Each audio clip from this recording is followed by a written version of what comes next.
ಮುಖ್ಯ ಆಗತ್ತೆ. ಇನ್ನು ಬುರುಡೆ ತೆಗೆದಂತ ಜಾಗದಲ್ಲಿ ಇವತ್ತೇನಾದ್ರೂ ಸ್ಥಳ ಮಹಜರು ಮಾಡ್ತಾರಾ ಅನ್ನೋದೊಂದು ಪ್ರಶ್ನೆ ಇದೆ. ಬೆಳ್ತಂಗಡಿ ಎಸ್ಐಟಿ ಕಚೇರಿಗೆ ಆಗಮಿಸಿದ್ದಾನೆ ದೂರುದಾರ. ತನಿಖಾಧಿಕಾರಿ ಜಿತೇಂದ್ರ ಕುಮಾರ್ ದಯಾಮರಿಂದ ವಿಚಾರಣೆ ಮಾಡಲಾಗುತ್ತೆ.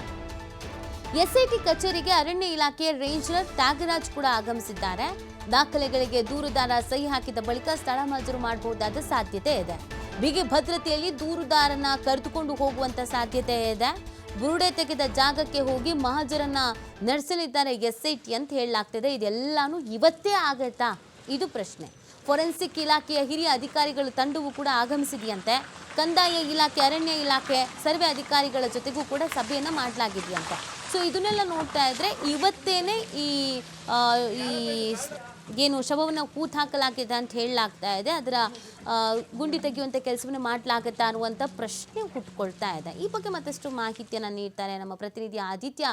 ಲೈವ್ನಲ್ಲಿ ಜಾಯ್ನ್ ಆಗ್ತಾ ಇದ್ದಾರೆ. ಆದಿತ್ಯ, ಬೆಳಗ್ಗೆಯಿಂದ ಆಗ್ತಿರುವಂಥ ಡೆವಲಪ್ಮೆಂಟನ್ನು ನೋಡ್ತಾ ಇದ್ರೆ ಬಹುತೇಕವಾಗಿ ಇವತ್ತೇ ಸ್ಥಳ ಮಹಜರು ಮಾಡಬಹುದಾದ ಸಾಧ್ಯತೆಗಳು ಕಾಣಿಸ್ಕೊಳ್ತಾ ಇದೆ. ಯಾಕಂದರೆ ಸಂಬಂಧಪಟ್ಟಂಥ ಎಲ್ಲ ಇಲಾಖಾ ಅಧಿಕಾರಿಗಳು ಬಂದಿದ್ದಾರೆ, ಮೀಟಿಂಗನ್ನು ಮಾಡ್ತಾ ಇದ್ದಾರೆ ಅಂತಂದರೆ ಇವತ್ತು ಹಾಗಿದ್ರೆ ಪ್ಲಾನ್ ಇದೆಯಾ ಆದಿತ್ಯ, ಇವತ್ತೇ ಸ್ಥಳ ಮಹಜರು ಆಗುವಂಥದ್ದು? ಹೌದು ನೀತಿ. ಇದಕ್ಕೆ ಸಂಬಂಧಪಟ್ಟ ಹಾಗೆ ಈಗ ಬೆಳ್ತಂಗಡಿ ಪೊಲೀಸ್ ಠಾಣೆ ಸಮೀಪದಲ್ಲಿರುವಂಥ ಎಸ್ಐಟಿ ಕಚೇರಿಯಲ್ಲಿ ಬೆಳವಣಿಗೆಗಳು ನಡೀತಾ ಇದೆ.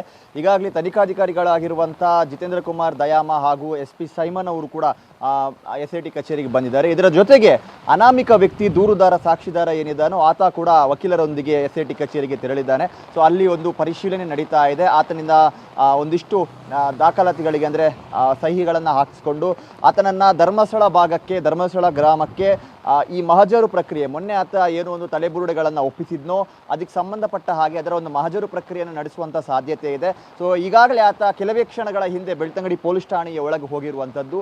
ಇನ್ನು ಇದಕ್ಕೆ ಪೂರಕವಾಗಿ ಇವತ್ತು ಮಹಜರು ಪ್ರಕ್ರಿಯೆ ನಡೆಯುತ್ತೆ ಅನ್ನೋದಕ್ಕೆ ಒಂದು ಬೆಳವಣಿಗೆಗಳು ಏನು ಕಾಣಿಸ್ತಾ ಇದೆ ಅಂದರೆ ಡಿಸ್ಟ್ರಿಕ್ಟ್ ಆರ್ಮ್ ರಿಸರ್ವ್ ಫೋರ್ಸ್ ಆಗಿರ್ಬೋದು, ಮೀಸಲು ಪಡೆ ಆಗಿರ್ಬೋದು, ಎಲ್ಲ ಪೊಲೀಸರನ್ನ ಕೂಡ ದೊಡ್ಡ ಪ್ರಮಾಣದಲ್ಲಿ ಬೆಳ್ತಂಗಡಿ ಭಾಗದಲ್ಲಿ ನಿಯೋಜನೆ ಮಾಡಿದ್ದಾರೆ. ಅಂದರೆ ರೆಡಿ ಆಗಿರೋದಕ್ಕೆ ಅವ್ರಿಗೆ ಸೂಚನೆ ನೀಡಿದ್ದಾರೆ. ಅವರು ಕೂಡ ಶಸ್ತ್ರಸಜ್ಜಿತವಾಗಿ ರೆಡಿ ಆಗಿದ್ದಾರೆ. ಇನ್ನೊಂದು ಕಡೆಯಿಂದ ಒಂದಿಷ್ಟು ಪಡೆ ಧರ್ಮಸ್ಥಳ ಪೊಲೀಸ್ ಠಾಣಾ ವ್ಯಾಪ್ತಿಯಲ್ಲೂ ಕೂಡ ಆಕ್ಟಿವ್ ಆಗಿದೆ. ಮತ್ತು ಕಂದಾಯ ಇಲಾಖೆ ಅಧಿಕಾರಿಗಳು ಸೇರಿದಂತೆ ಅರಣ್ಯ ಇಲಾಖೆ ಅಧಿಕಾರಿಗಳು ಕೂಡ ಬೆಳ್ತಂಗಡಿ ಪೊಲೀಸ್ ಠಾಣೆಯ ಮುಂಭಾಗದಲ್ಲಿ ಇವತ್ತು ಹಾಜರಿದ್ದಾರೆ.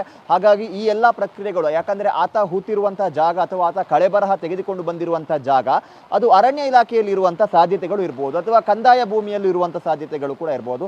ಹಾಗಾಗಿ ಅರಣ್ಯ ಇಲಾಖೆ ಮತ್ತು ಕಂದಾಯ ಇಲಾಖೆ ಇಬ್ಬರ ಉಪಸ್ಥಿತಿ ಇವತ್ತು ಇರುತ್ತೆ. ಸೊ ಅದು ಯಾವ ಜಾಗ ಸರ್ವೆ ಮಾಡುವಂಥ ಸಾಧ್ಯತೆಗಳು ಕೂಡ ಇದೆ, ಯಾವ ಜಾಗದಲ್ಲಿ ಇದೆ ಅಂತ. ಯಾಕಂದರೆ ಧರ್ಮಸ್ಥಳ ಕಾಡು ರಿಸರ್ವ್ ಫಾರೆಸ್ಟ್, ಹಾಗಾಗಿ ಅದರೊಳಗೆ ಏಕಾಏಕಿ ನುಗ್ಗಿ ಪೊಲೀಸ್ ಪ್ರಕ್ರಿಯೆ ಕೂಡ ಮಾಡುವಂಥದ್ದು ಅಷ್ಟು ಸುಲಭದ ಮಾತಲ್ಲ. ಹಾಗಾಗಿ ಆತ ಎಲ್ಲಿ ಎಕ್ಸಾಕ್ಟಾಗಿ ಇವತ್ತು ಆ ಕಳೆಬರಹವನ್ನು ತೆಗೆದುಕೊಂಡು ಬಂದಿದ್ದಾನೋ ಆ ಜಾಗದ ಬಗ್ಗೆ ಮಾಹಿತಿಯನ್ನು ಪಡೆದುಕೊಂಡು ಅದನ್ನು ಅರಣ್ಯ ಇಲಾಖೆ ಮತ್ತು ಕಂದಾಯ ಇಲಾಖೆ ಅಧಿಕಾರಿಗಳೊಂದಿಗೆ ಸಮಾಲೋಚನೆ ನಡೆಸಿ ಅವರ ಸಮಕ್ಷಮದಲ್ಲಿ ಇವತ್ತು ಧರ್ಮಸ್ಥಳ ಗ್ರಾಮಕ್ಕೆ ಆತ ಎಲ್ಲಿ ಹೂತಿದ್ದೆ ಅಂತ ಹೇಳಿದ್ದಾನೋ ಆ ಜಾಗಕ್ಕೆ ಕರ್ಕೊಂಡು ಬಂದು ಆತನಿಂದ ಸ್ಥಳ ಪರಿಶೀಲನೆ ಮತ್ತು ಮಹಜರು ಮಾಡೋದು ಸಾಧ್ಯತೆ ಇದೆ.